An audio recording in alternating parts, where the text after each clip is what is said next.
Ikaw dapat siap kagabi. Sige. Kag sabi ko ba? Dito. Yeah. Sino ba tayo? Dito. Ikaw dito suyo ya. Gabi. Daddy. Namin. So, ito po si Manny Pacquiao at palagi.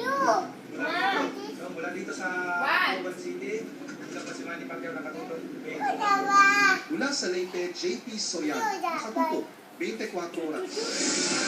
Napunto na po kung saan galing ang Peke Special Allotment Release Order o SAO sa Cagayan. Dawit dito ang isang taga-Department of Budget and Management na may Bilis tayo, Punas tayo. Bit-bit ng staff ng isang kongresista sa NBI noong Biyernes ang Peking Special Allotment Release Order o SAO na nagkakahalaga ng 161 billion pesos para sa farm-to-market route sa Cagayan. Hindi rin nila alam na Peke ang SAO. Kaya pala isipan paano ito napunta sa tanggapan ni Congresswoman Vargas Alfonso.